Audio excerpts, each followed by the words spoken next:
Welcome to the 5-Pack, where we talk about the 5 things that matter, 5 things that will matter, and a daily pack rip. Here is your host, Kyle Elfrink.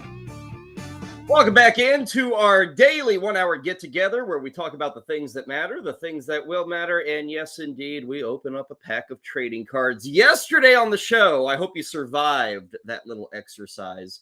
It was actually kind of fun. It was like one of those times where you go to the gym and you're frightened of it. You're just not digging the idea of even working out. And yet you do it and you walk away and say, not so bad. Not great, but not so bad. Still not going to work out tomorrow, but today wasn't bad. That was yesterday with our pack break. We did a 1991 Canadian Football League pack rip. As well, for good measure, a 1990 OHL hockey pack rip. It was fun. Check it out. You can always find it with our YouTube channel at Better Sports Network. Today, we get back into something we kind of know a bit more. 1988 Fleer baseball. Still a wax pack back in 1988. None of that awful foil, which is so difficult for me to open. This should be easy. Simple wax pack. That is coming your way at the end of the show. I want to thank our producer, Heather Klein. I want to thank all of you out there who follow us at Better Sports Network. Great to have you on board. We're with you each and every Monday, Tuesday, Wednesday, Thursday, Friday from 12 to 1 o'clock. Before we get too deep into today's proceedings, another reminder that our friends at Fantasy Alarm have released and continue to update day after day after day. As the news come, they update. The brand new Fantasy Alarm Football Fantasy Preview magazine. Draft like a champion. Not only draft like a champion, but read and educate yourself like a champion. Great crew, of course, over at Fantasy Alarm, led by the incredible Howard Bender. $26.99, you can pay for it. But hey, get the free subscription. I shouldn't say get the free subscription. Sign up for the subscription. Get the free fantasy football draft guide. That's how we do it. Head over to fantasyalarm.com. We are near the end of June. You know what July means. July means training camp. July means draft season. July means prep time for the upcoming fantasy football season. So again, best place to prep, fantasyalarm.com.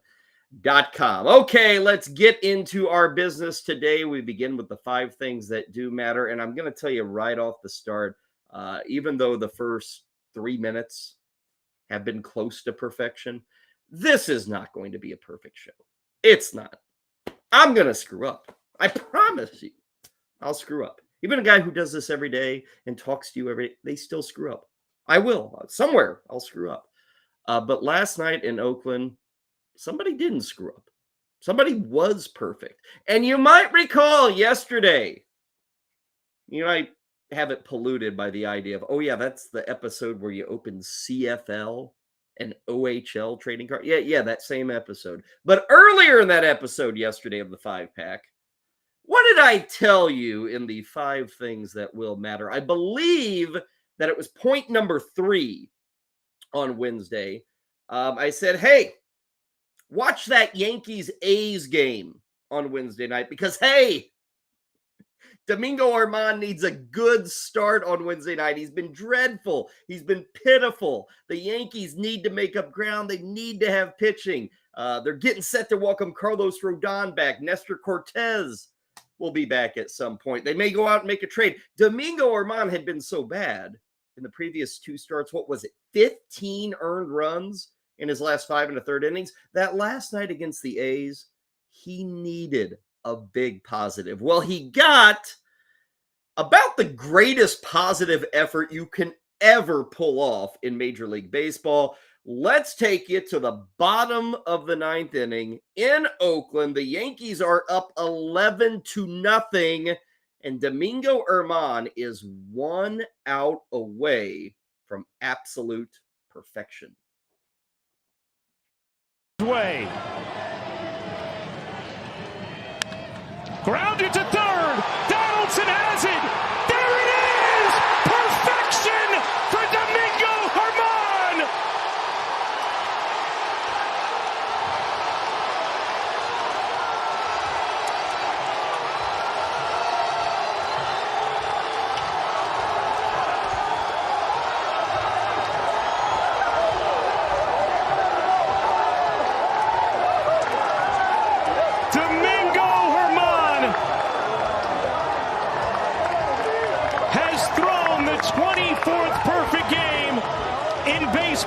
history. The fourth perfect game in Yankees history.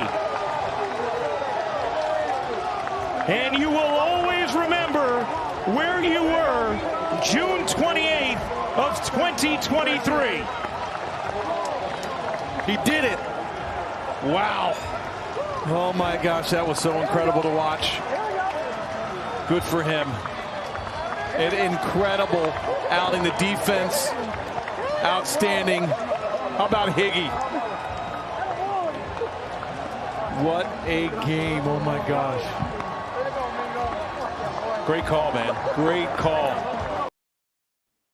Yes, Network with the great call. I do remember where I was on June 28th, 2023, when that moment happened. I had just gotten back from the St. Louis Cardinal baseball game with three of my buddies, three baseball fans. It was, I don't know, after 10 o'clock local time. We saw that there was a perfect game occurring. All four of us settled in front of the TV and watched it. Yes, baseball still has that power. It wasn't like the 1950s where all four of us sat in front of a giant radio, like this on the ground. Now, we didn't do that. We sat on the couch, finished our beers, and watched the game. So it was a good time. Domingo Germán, 24th perfect game in MLB history. You heard the first one in 11 years. The last guy to throw a perfecto was Felix Hernandez. Many interesting tidbits about this perfect game. First off, between the time when Felix Hernandez fired his perfection in 2012 and then what we saw last night, between those two moments, again, 11 years, we had 40 no-hitters. 40. So just for comparison's sake, the effortlessness of throwing a no-hitter versus the perfection of the perfect game, it's kind of crazy. Now, throwing a perfect game, it doesn't mean you are a great player. It means you're perfect for that night. For instance, just in the last, just within the 21st century, the last 23 years, we have had a handful of perfect games. I mentioned Felix Hernandez. Two other guys who authored perfect games. Dallas Braden, who was actually with the Oakland A's, and believe it or not, was actually in the stand. Well, not in the stands. He was in the booth last night because Dallas Braden is a part of the Oakland Athletics broadcast team. So Dallas Braden threw a perfect game. He was at the game last night. He didn't amount to much of anything in the major leagues. And then you might recall the name Philip Umber of the Chicago White Sox. I remember Philip Umber threw his perfect game Sunday afternoon against Seattle. I was doing a show over on Sirius XM Fantasy Sports Radio, and I remember Philip Umber was available everywhere. Like his ownership in a fantasy league was like 1%. And like we spent the whole show that night telling people, who cares about Philip Umber? Who cares about don't fall for this. Everybody did. We were going into like a free agency bidding period that night. Guy throws a perfect game. He's available everywhere. Like the bidding was silly. The bidding was crazy, all that stuff. Domingo Germán has a bit more of a history than Philip Humber. Now, his history is not all perfect. I mean, this guy's been suspended twice. Earlier this year, Domingo Germán was suspended for sticky stuff, okay? Now, I don't think that was an issue last night. Again, the umps are checking him probably more so than most pitchers throughout that game last night. He also had a huge 81-game suspension for domestic violence issue that cropped up. But last night on the field, Germán, he was on it. He is the first Dominican-born player to accomplish the perfect game. I mentioned how bad he had been before that start last night. He'd allowed 10 runs on 8 hits in the previous start. Yankees now with 4 perfect games. Cone, David Wells, Don Larson, Domingo Germán. That final last night, 11-0, that is the biggest blowout that we've ever seen in perfect game history. Check this one out. The Oakland A's. I get it. Everybody's, well, it's Oakland. Who cares? The Oakland A's as a franchise had not gone hitless in a game. In other words, they had not been no hit, regardless of having a perfect game against them. The Oakland A's had not been no hit since 1991. Before last night, that was the longest stretch of any franchise in baseball, current day, to go without a no-hitter. So the A's had the longest stretch of not being no-hit. As for Erman, to me, still an average and very up and down pitcher. I was telling Heather Klein, our producer, right before the show, this is not a joke. In my home league, just last week, I traded for Domingo Erman. Last night was the first start for me in that home league. The trade was I gave up Lance Lynn, who was coming off his 16 strikeouts. I gave up Lance Lynn and Alex Lang, closer for the Tigers. Gave up those two guys. Got Domingo Erman and Eric Swanson, who I'm in a points league with holds in that, so Eric Swanson's kind of dominant.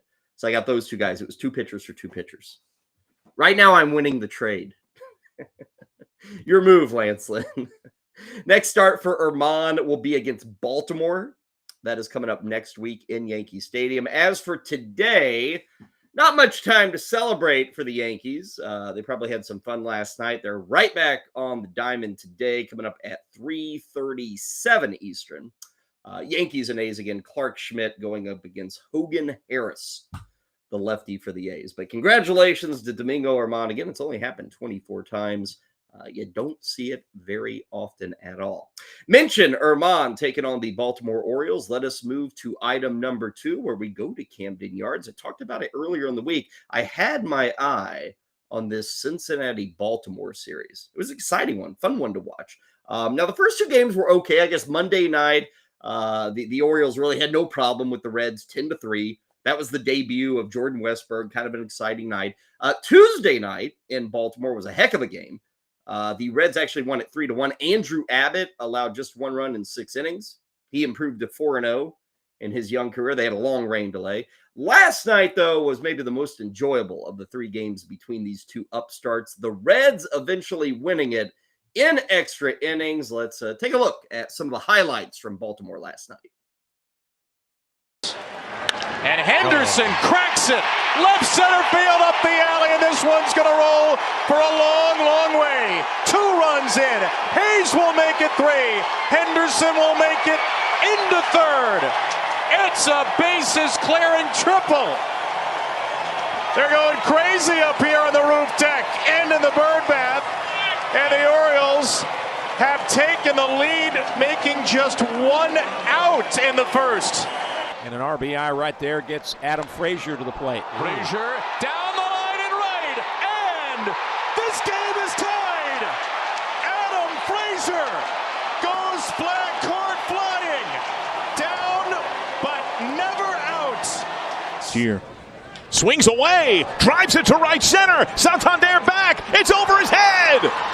Windmill on for Newman. Benson flying through second. Newman to the plate. He scores. It's an RBI triple for Will Benson, who erupts as he pops up, and the Reds lead 8-7. Wow. Payoff again. In the air to right, and that's pretty deep. Santander flying back. That's going to go. Yes! TJ Friedel. A 2-run shot over the tall wall in right.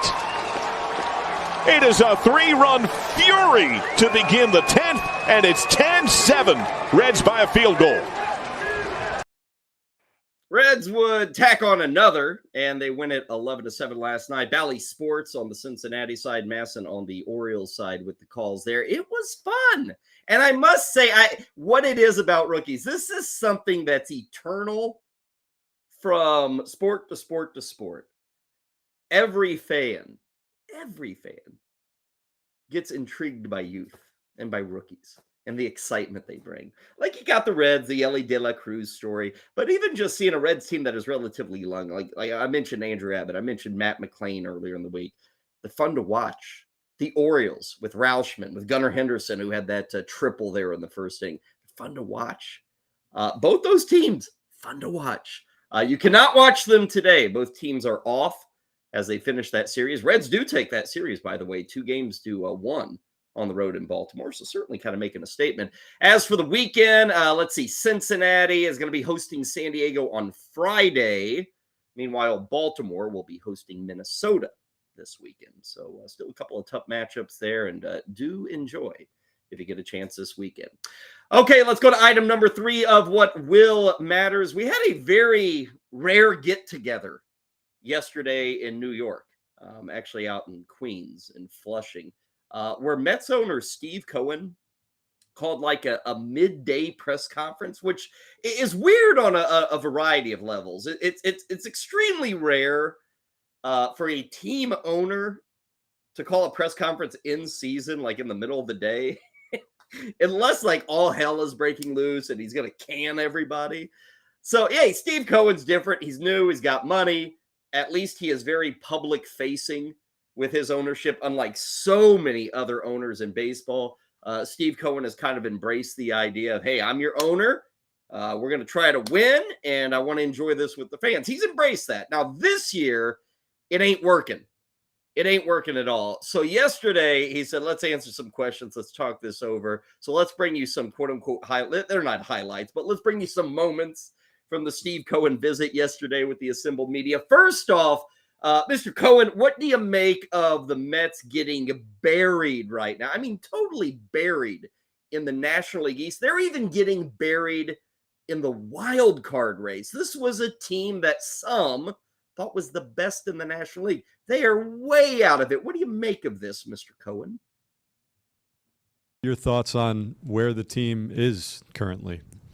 Yeah, I mean, listen, it's been incredibly frustrating. Listen, I watch every game.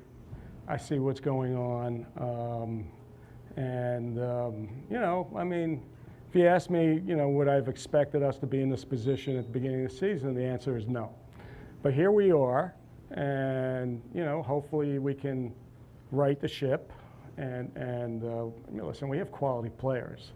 For some reason or another, they're not gelling. When we pitch well, we don't hit. When we hit, we don't pitch well. It's kind of weird. I mean, it's actually very strange to me.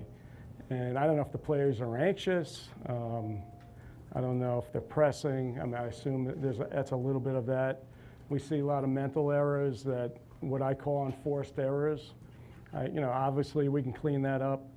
We've lost games because of it, and there's nobody to blame, and it's really across the whole team. Welcome to baseball, Steve Cohen. You can't just throw money at it and take care of things. And ain't how the sport works. Follow up. Who's to blame for all this crap, Steve Cohen?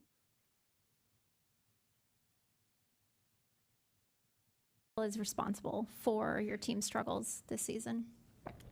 Well, there's plenty of blame to go around, right? I mean, I'll take responsibility, right? I'm the owner. And so, listen, ultimately, for some reason, we're not as crisp as we were last year. We had a lot of players perform really well last year, and this year they're not performing quite as well. What the reason is, I don't know. It's a little bit above my pay grade. Okay, it's not my forte. It doesn't mean it has to last all season, but the reality is the reality. Players know it, management knows it, I know it, and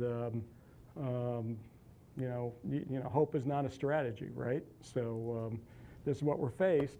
We don't have a ton of options, right? I mean, until we figure out where we are. There's still a lot of baseball to be played, all the euphemisms. And, but I'm a realist, like it's June 28th. The trade deadline's August 1st. A little bit more than a month. We got to get going. I think that's a warning to, hey guys in the clubhouse, we're going to blow this sucker up. You got a month, figure it out. Now the natural, and there was even some thought that maybe Cohen was calling this press conference yesterday to put guys on the chopping block. The natural question with all of this is, what is the future for Buck Showalter, the manager, and the GM, Billy Epler? Here's what Steve Cohen said. Mentioned not wanting to act impulsively. Sorry, right here. Not wanting to act impulsively or fire somebody for the sake of firing somebody. Can you say definitively that Billy and Buck will remain in their jobs through the season? Absolutely. Short and sweet. Absolutely. Now, the old adage is that's the kiss of death. when an owner or a GM says, oh, yeah, the manager's safe. But I don't know. You say absolutely. I don't think they're firing Buck Showalter. Now, that press conference did not necessarily rally up the troops yesterday. Soon thereafter, the Mets went out and lost again. They fell to Milwaukee last night, 5-2. Here's where things stand. The Mets are 8 games under 500. They are 17 games out of the National League East. Now, rewind the clock to literally 3 months ago. 3 months ago on like April 1, whatever you want to say. It was like a big parlor game. Who's going to win the NL East? That was like one of the biggest questions in all of baseball. Man, is it the Braves or it's the Mets? Folks, this is not 17 games out at the end of the season, which would be bad. This is 17 games out halfway through the season. If they have a second half like they had a first half, they could be 30 games out. It would be one of the most disastrous seasons for any franchise, for any team in baseball, ever, considering the expectations. And, now we have the wild card, and, that's the savior. They're almost 9 games out in the wild card.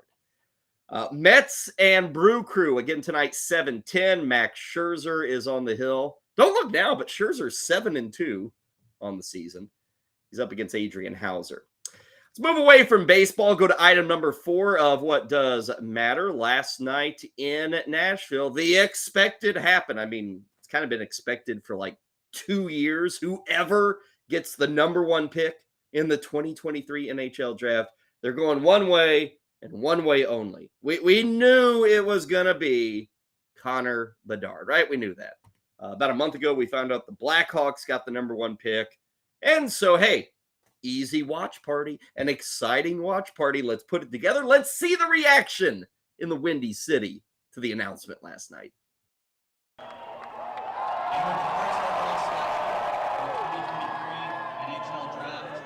Chicago Blackhawks are very proud to select from the Regina Pats.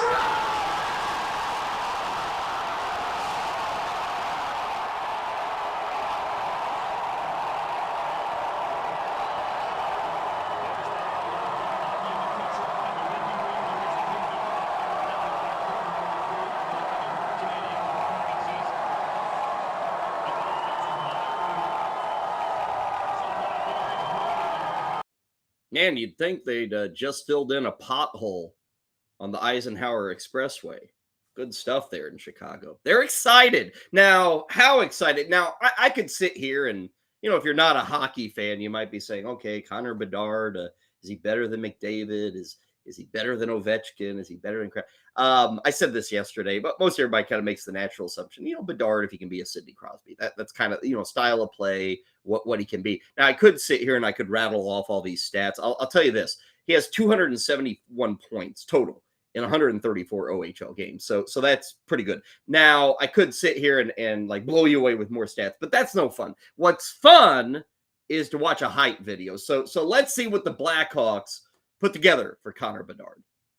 No better place to start than with the headliner, and that headliner has been and will be Connor Bedard. Changes the franchise overnight. He's a franchise-changing player. That's exactly what he is.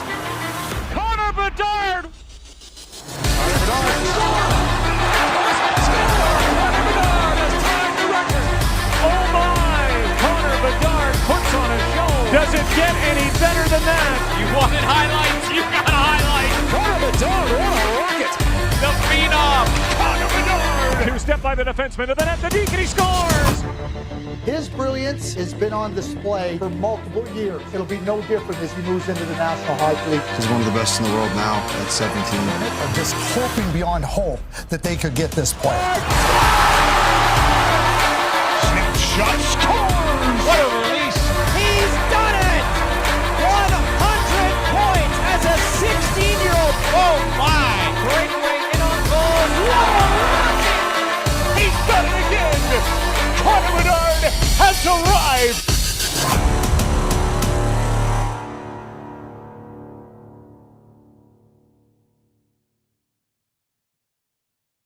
That's good.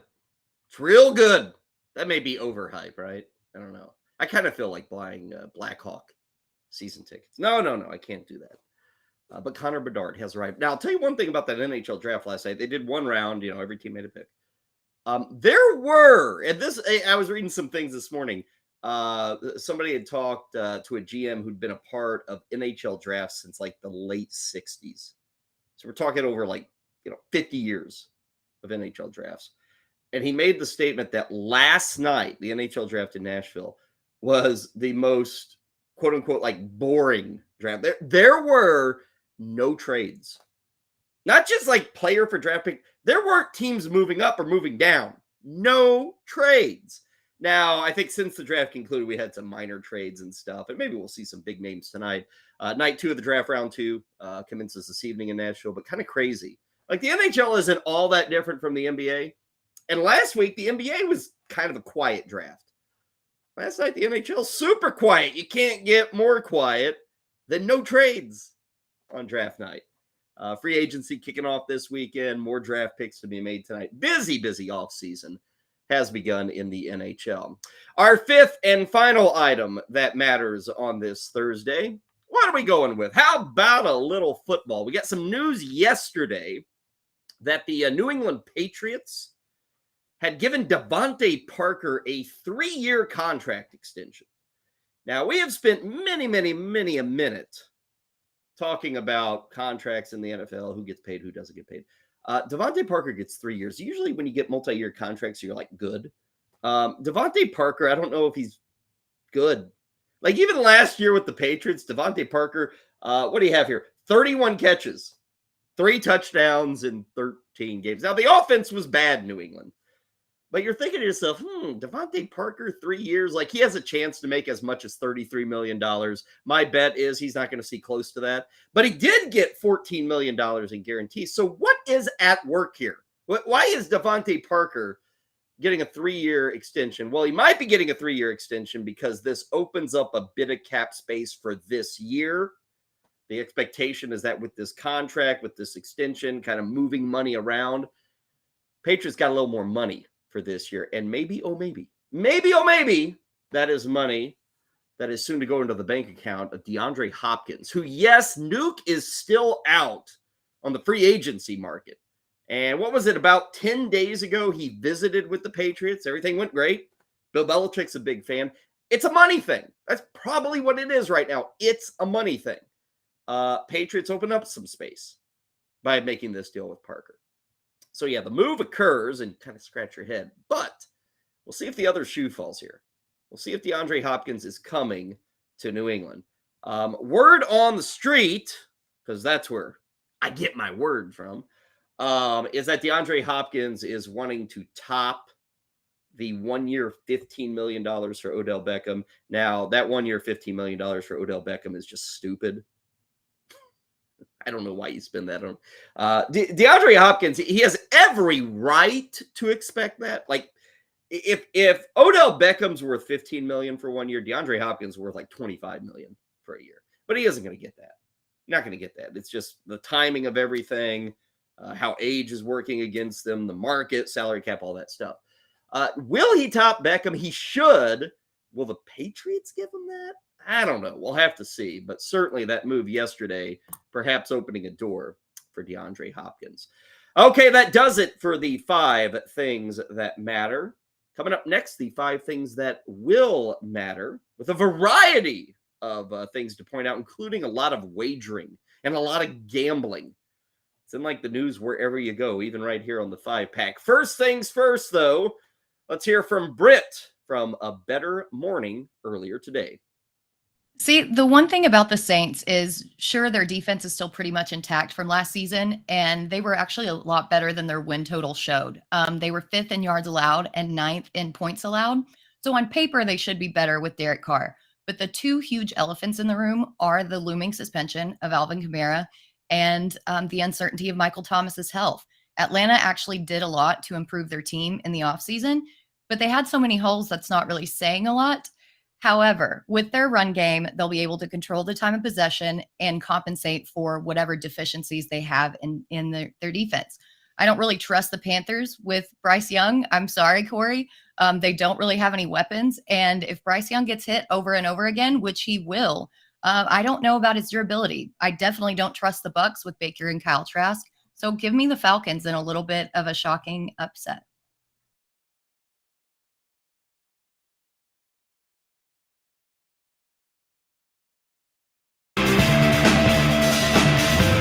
Welcome back to the 5-Pack. Next up, the 5 things that will matter. Here's Kyle Elfrink.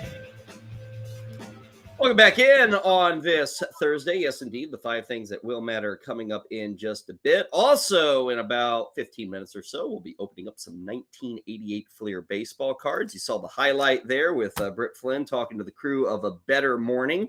You can catch that program each and every morning right here on BSN, YouTube channels, Twitter, wherever the heck you want to go, you can find that thing. 8 a.m. is when they get going, talking over the biggest sports stories of the day with 4 different perspectives, 4 different takes. A lot of fun there. 8 a.m. every morning right here on the Better Sports Network. As for the schedule, the rest of the day, when I get done, coming up here in about a half hour, Quick Out Fantasy Football is headed your way. Howard Bender and Andrew Cooper. That is followed by the Fantasy Football Game Show, courtesy of Front Yard Fantasy. Later tonight, Better Sports Betting with Dan Cervedidio and the Fantasy Alarm. MLB DFS Playbook, they get rolling there at 5 o'clock Eastern as we get set for another night of baseball. Let's get back to our 5 things, and we are up to the 5 things that will matter. Speaking of baseball, let's see, it's just after 12:30 out east. Voting has closed in the MLB Round 2 All-Star voting. And coming up later tonight on ESPN, 7 o'clock Eastern, ESPN will announce both the AL and NL starters. Now, baseball gave us an update yesterday. This was before like the final 24 hours of voting. And what we've got going on, if you're scratching your head and say, wait a second, round 1, round 2, and then there's like a final draft. Very different from when you were a kid. Round 2 was like the top 2 first basemen. One of them will start. The top 2 third basemen, one of them will start. So we have to go through an extra round of voting to choose our starters. We already know that Shohei Ohtani is going to be representing the AL as their DH. And we already know that Ronald Acuna is one of the outfielders. I think we've got the updated numbers. These were yesterday, courtesy of Major League Baseball. And I got to say, there's not a whole lot to gripe about. I gave you my picks earlier in the week on both the AL and the NL as we started up round 2 of voting. Let's flash up the AL voting to start with. This is the update that Major League Baseball tweeted out, I think, yesterday. And look at that. I mean, I was going through this list. As I see it, no problem with Yandy Diaz. No problem with Marcus Semien. I would go Chapman over Young, but I think that's at least something that, you know, Young's not silly. At shortstop, Seager-Bichette's a good race. I am a stickler for guys who played a lot in the first half. So to me, Bichette's had a good first half. He's played more than Seager. I would go Bichette over Seager there. So that one's a little off. I'd go Rushman over Heim, but again, that vote's really close. We'll see where the totals end up. Probably my biggest gripe in the AL is Mike Trout, which I get it. I know, and it's kind of good that Mike Trout is the top vote getter to be one of the 3 outfielders, but he doesn't deserve it. I mean, this year is not a good Mike Trout season. Rosarina should be, Judge should be, Adolis Garcia, who right now, you see him there, he's in 5th place in the AL outfield. He should be in that top 3. Now, again, it's Mike Trout. Mike Trout is great. Mike Trout is a superstar, and your superstar should play in this game. So I'm not complaining. I'm just saying if you were really to rank this based off who's having the better first half, you put Garcia in over Trout. Now, on the NL side, I have even less to moan about. I mean, like, the NL voters are nailing it. They're knocking it out of the park. Freeman, yes. Arise, yes. Arenado, Riley, a toss-up. I might go Riley, but no issue with Arenado. Arcia, so good to see. He is lapping Francisco Lindor. Sean Murphy over Will Smith. A lot of people will make the case for Will Smith. I'm fine with Murphy.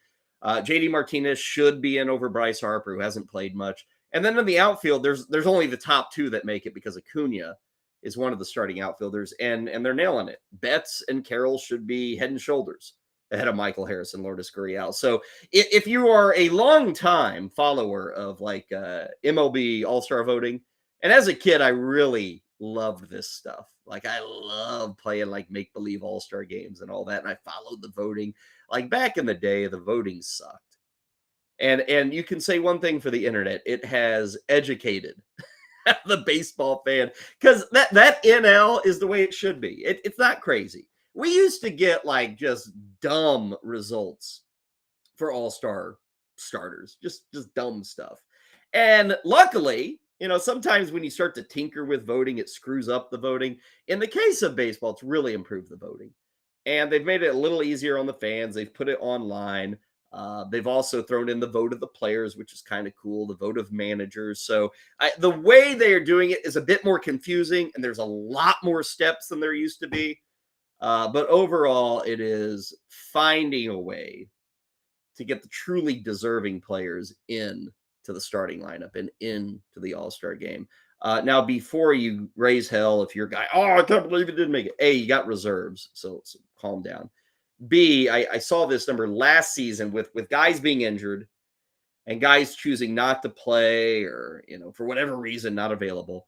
We ended up with something like 78 All-Stars last year. And I think Ken Rosenthal of The Athletic had that is 1 out of every 10 major league players were named All-Stars. So if you don't get a guy in, you're pissed off. Oh, he's so deserved. Just wait. He'll probably be there by that Tuesday night in Seattle.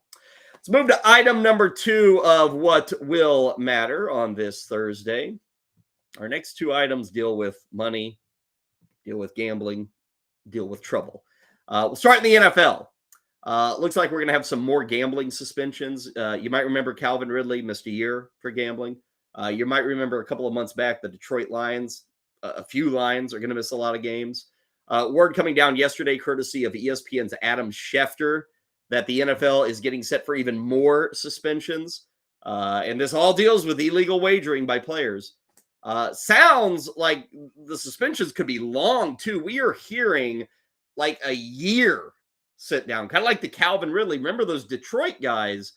Most of them got like 5-6 games. I think there was one player, at least with the Lions, who got a full year. Sounds like we may get multiple one-year suspensions. Schefter went as far as to name Isaiah Rodgers of the Indianapolis Colts, who's a cornerback special teams guy.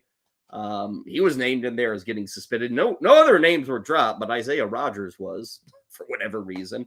So maybe that news comes down today now that Schefter has released it. And this gets to the fact that we are still in a very fluid and very educational phase with all this gambling. And I get the silliness of it. Well, it's not silly to me. You have to know, as a paying fan or as a consumer of these sports, that the game you're watching, the event you're watching, the sport you're paying to be entertained by, you want to know it's truly competitive and it's on the level. That's like what every sport has to have. Now, you might immediately say, oh, Kyle back here, Oakland A's, that's not competitive. Yeah, okay. But that is a choice by the team. That is not somebody maybe fixing the game or saying, oh, the point spread's this, and I'm going to make sure that we lose by this. You can't have that in sports. So the NFL and all sports has got to crack down on this stuff when they see it. Now, the silliness factor is the truism that you've got, MGM and FanDuel and DraftKings. I mean, they're going to spend like $1 billion, maybe more, with the NFL. That's just one sport. And hey, if you watch sports, you see it. There's ads everywhere. Like, they are being embraced. They're at stadiums, like the DraftKings Club or whatever the hell it's called. Like, they're everywhere. So it is a little silly that you say, oh, the players can't participate in this business, but the business can participate in our league. So we're allowing the business to participate in the league, but the league cannot participate in the business, which is kind of a disconnect. Anyway, it is going to be a bit messy, and it is going to be a bit sloppy for the time being. And we may get some more suspensions today or maybe in the coming days, I would suspect, maybe a news dump going into the holiday weekend. Maybe tomorrow the NFL decides to just dump that news while nobody is looking. But there are going to be suspensions, and they won't be the last. And you start to think to yourself, my God, don't these people know what the rules are? That is what the NFL is trying to get through to everybody. And remember, this is a league that in terms of turnover, I mean, we see it with the draft. Every year, there are another 200 plus people coming into the league, that are drafted, or maybe it's 150 by the time we go through cut down date and all that stuff. But these are people now coming in that you have to educate. And that is still ongoing with not only the new guys, but also the current guys. And you might say, doesn't it make sense? Hey, you got a league of how many people are we talking? 1,500 players, whatever the number is. When talking about that many people, you find me a single business where you get 1,500 people to understand the rules. It's difficult in any walk of life. That leads us to item number 3.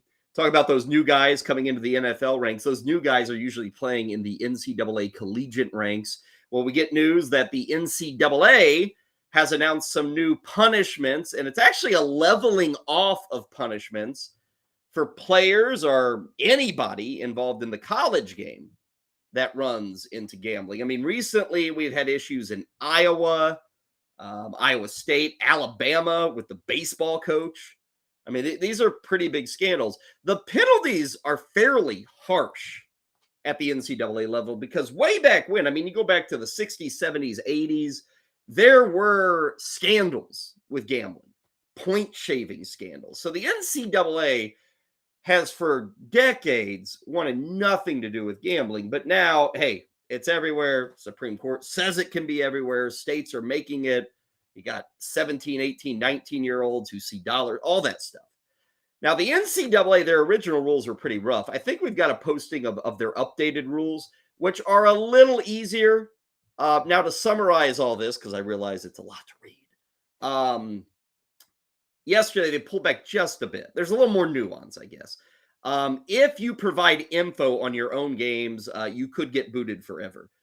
If you bet on any of your own university sports teams, not just your team, but anything within your realm of the university, whether you're at Alabama, UCLA, South Carolina, wherever you're at, you could get booted forever. Now, if you bet on any other university sports team, that will cause half of your eligibility, or up to half, to be knocked out. And then there's that wagering on pro sports part at the bottom. So, this is something where a college kid says, well, I'm not, I play college basketball. I'm not wagering on my team. I'm not wagering on my sport. I'm not wagering on my university. I'm not betting on any other college games. I'm betting on pro games. Should I be allowed to bet on pro games? Well, as you saw there at the bottom, it depends how much you bet on the pro games. What did it say? $200 or less? You get an educational sit down. So I get it. It does need nuance. It is a very messy and confusing time. It's been 5 years, 6 years? I don't know. Some states still haven't passed the gambling. So there are some universities where it's still not even legal in that state. So it's hey, you're trying to get kids to figure out a lot of things. Most of them have no idea or understanding of money. You can do this from your phone. It's not like you're going to an alley to a bookie. I mean, now every kid has their phone. Every person has their phone. And you're sitting right there. You're seeing ads everywhere. I get it. But both the NFL and the NCAA, and not just those sports, all sports, kind of dealing with these circumstances. Let's stay off the court, I guess it would be. Let's talk a little NBA. Yesterday, the NBA and the NBA Players Association signed off on our 4th sports item that will matter. Got a brand new CBA.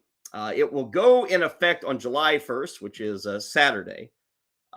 Labor peace is like the most overlooked factor in growing a sport, in growing its revenue. This new CBA is an agreement for 7 years, which is huge. And we've seen this in the NFL, Major League Baseball, this stuff. The NBA, say what you will about Adam Silver and the players and the owners and whether you like the sport or not, they have figured out that getting a CBA done and not making it a big off-the-field issue is critical. It's critical. And what it provides is TV revenue, because the TV now knows, okay, we're locked in for 7 years. We're fine with a 5-year agreement because we know there's no lockout. There's not going to be a strike. We're cool with that. And check out when you have labor peace. And back in the 90s, this was not a given with the NBA, even the early 2000s. The NBA seemed like every 3 or 4 years was like threatening a lockout or threatening a strike. And I think we've got a graphic here. Let's see if we can post it. Looking at, there it is. Yeah, the average NBA franchise value by year.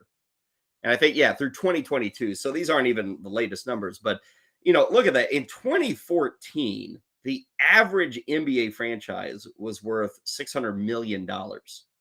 Average, okay? $600 million. Less than 10 years later, it's going to be close to $3 billion. And I think we just had, what was it? The Suns? What were they? $4 or $5 billion when they were sold? But you see it at the end of 2022, the average NBA team was worth 2.5. And so much of that is because of the CBA and the labor agreement. And so, I talk about what will matters. We got 7 years of labor peace with the NBA. There's a lot of salary cap changes here. There's now like extra punishment for teams that go really beyond the salary cap. There's always been a tax. But now, in effect, with this new CBA, there's like a double tax. There's a regular tax if you go a bit over the salary cap. Then there's a giant tax if you go way over the salary cap. But this 7-year thing, which kicks in on Saturday, it matters. And, I think we're coming up for negotiations with TNT and ABC there. I saw a report yesterday that NBC, NBC hasn't been involved with the NBA for 20 years, I think. There was a report where I saw that NBC was thinking about having not only Sunday Night Football, which is like the biggest TV product every week, like most numbers Sunday Night Football. Doesn't matter who's playing, like those bring in the eyeballs. NBC is thinking about then having, in effect, a double header of sports on Sunday night where you'd have the Sunday Night Football game. And then right after that, a Sunday Night Basketball game, which would take you late into the evening. So it's kind of cool to think about whenever you look at where the NBA may go and where that TV money may go. They're not the NFL, but they're certainly number 2 on that list. Finally, our 5th thing that will matter. Got news yesterday that one of the Olympic greats, Simone Biles. Remember Simone Biles? Well, she's coming back. Simone Biles, who was the 2016 all-around women's gymnastic champion at the Olympics. In 2020/21, it was the 20 Tokyo Games, but they actually had the Olympics in 2021 because of COVID. You might recall that Simone Biles removed herself from the competition because of some mental health issues. Well, Simone Biles is coming back. She has not really done anything since the summer of 2021. It's been almost 2 years. But coming up in early August, Chicago is going to be hosting, what is this called? The U.S. Classic in early August. And Simone Biles is going to return to competition. That competition in Chicago is kind of seen as a warm-up event for the U.S. Nationals, which take place in San Jose at the end of August. The expectation is Biles is probably going to participate in that. 7-time Olympic gold medalist. And like I said, she's mostly taken those 2 years off and, become a spokesperson, a spokeswoman for mental health. It's a big story, of course, when the Olympics went down. Also, I did not know this until I was reading it today. Here in the spring, this past spring, Simone Biles got married. She married Green Bay Packer defensive back Jonathan Owens, who Jonathan Owens isn't like some kind of superstar or anything, but he is now married to Simone Biles. So congratulations to the newlyweds. And I didn't know this. Jonathan Owens is from right here in St. Louis. So there you go. Even more. Simone Biles is going to be back for the event in Chicago. Before we break here, looks like we have just received some news on those suspensions. Looks like defensive end for the Colts, Rashad Berry, will be hit with a season-long gambling ban. Isaiah Rodgers suspended indefinitely through the conclusion of the 2023 season. That news just coming out.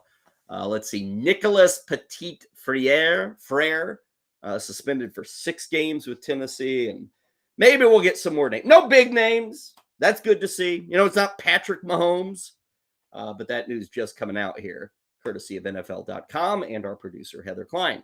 Okay, final breather for us. Back with our Pack Rip 88 Fleer Baseball coming your way next on the Better Sports Network. I don't think the rules are too harsh. I think they need to be over the top because you don't want athletes gambling. Whether it was on their own sport, not on their own sport, whether you're talking about, I mean, what, logging in and gambling from your own facility? You can't do whatever the case may be. You need to make sure that there is not even the appearance of impropriety. So if you're a professional athlete, you sign a contract to join a professional team, don't gamble. Don't let them gamble. They got tons of friends. They can have burner accounts, whatever the case may be.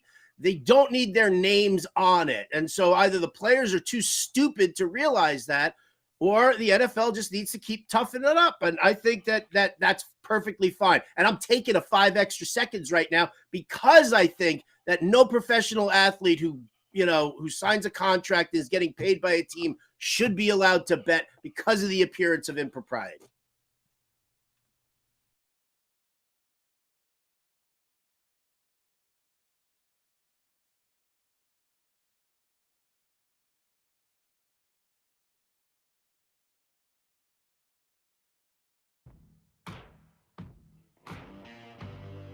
Time now for the Daily Pack Rip on the 5-Pack with Kyle Elfrink. It is indeed that time. Hit you with a little Canadian League football yesterday, a little OHL yesterday. Might have kept you on your toes. Today we're back to our flat feet. 1988 Fleer Baseball is what we're opening up here. What do we got? 15 cards and a sticker.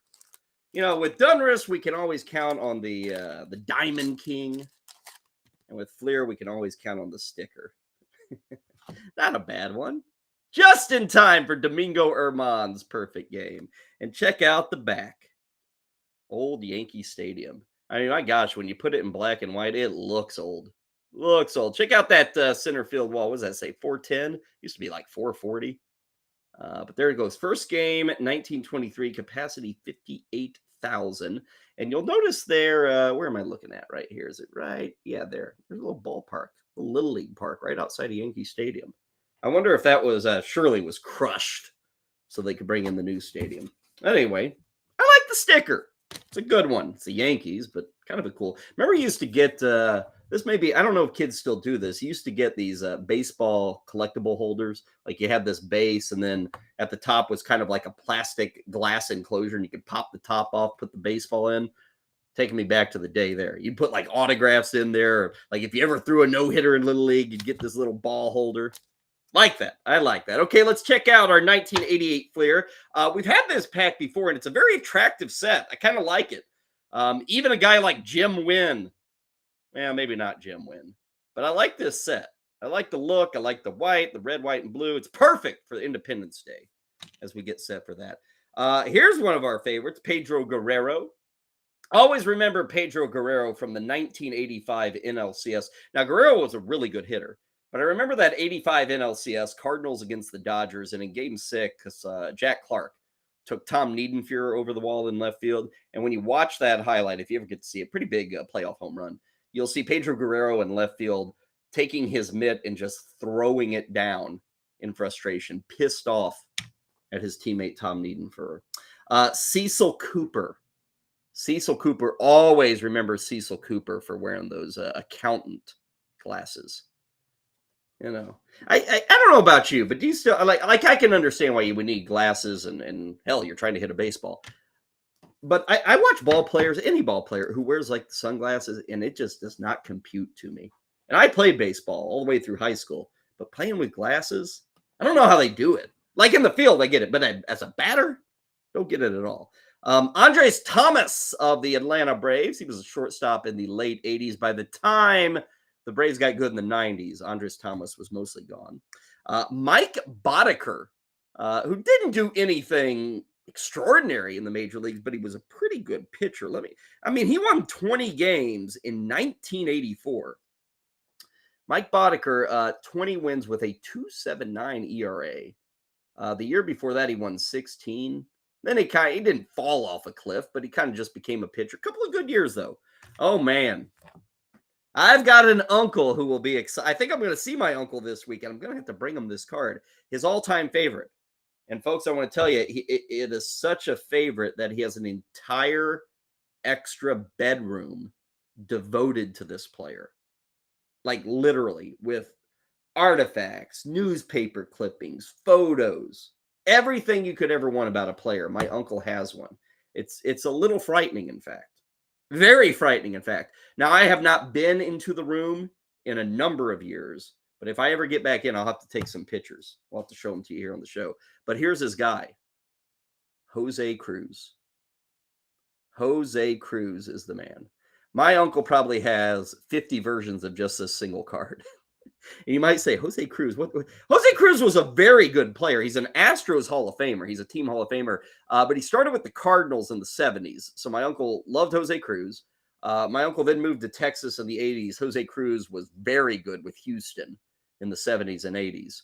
So it just kind of became a thing, Jose Cruz. I suspect Jose Cruz knows my uncle, like knows him. Hey, how you doing, Floyd? Purely because Floyd is always wherever Jose Cruz is. Seriously.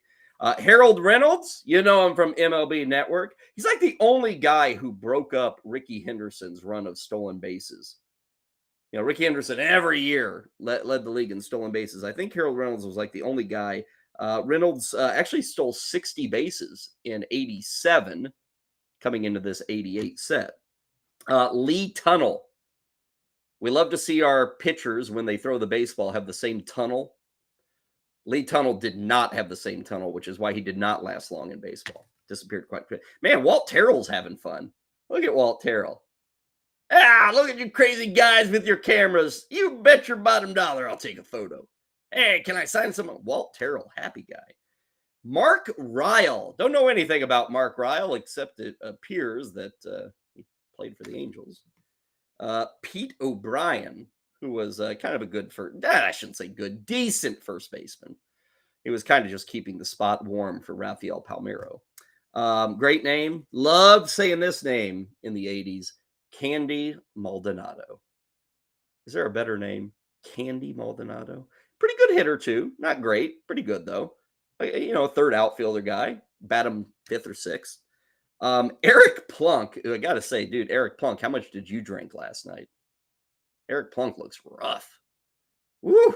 He must have thrown like 3 innings out of relief the night before this photo and said, hell, I can have a 12th beer. I ain't pitching tomorrow. Jimmy Jones of the Padres, who barely pitched as far as I know. You might notice what is that, RRK on his sleeve. Ray Kroc, I think that is. Ray Kroc was the original owner of the Padres. Ray Kroc is the man who started McDonald's. I think he maybe passed away in 87, and the Padres were wearing those.